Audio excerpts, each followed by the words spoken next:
Angèle Mattei dirige en Costa Verde un village de vacances avec une capacité d'accueil de plus de 1000 lits.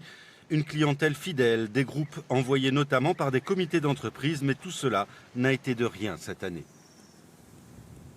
Nous sommes une équipe de 10 salariés à l'année, donc actuellement au chômage partiel, et les salariés saisonniers qui attendent évidemment une date d'ouverture. Ils étaient censés reprendre le 11 avril, puisque c'est à ce moment-là qu'on ouvrait le village, même avant pour certains postes, pour l'équipe de ménage, la maintenance.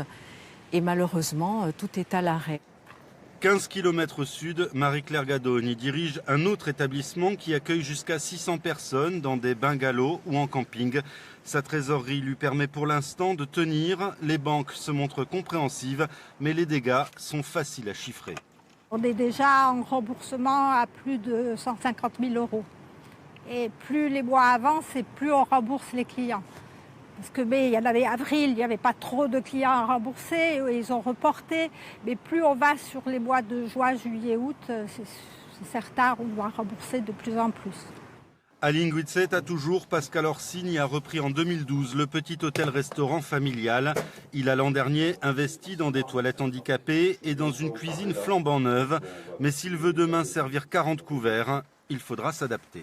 Grâce au réseau des buralistes, hier, on a réussi à avoir des masques au moins pour nous qui allons travailler, parce que notre employé est en chômage partiel.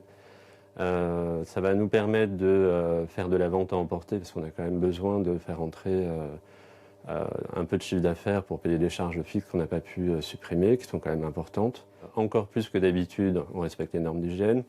Mais là, il va falloir désinfecter chaque chose qui rentre dans le restaurant avec des solutions décontaminantes alimentaires qui ne sont pas faciles à trouver.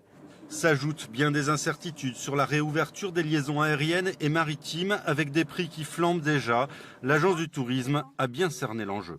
Une destination touristique, elle est conditionnée par l'offre de transport. C'est fondamental, tout le monde le sait. Aujourd'hui, les cartes sont complètement rebattues dans le domaine aérien. Il y a des tas de compagnies, y compris des compagnies très très importantes, comme la Lufthansa, qui sont en difficulté. Il y a des low-cost qui vont disparaître.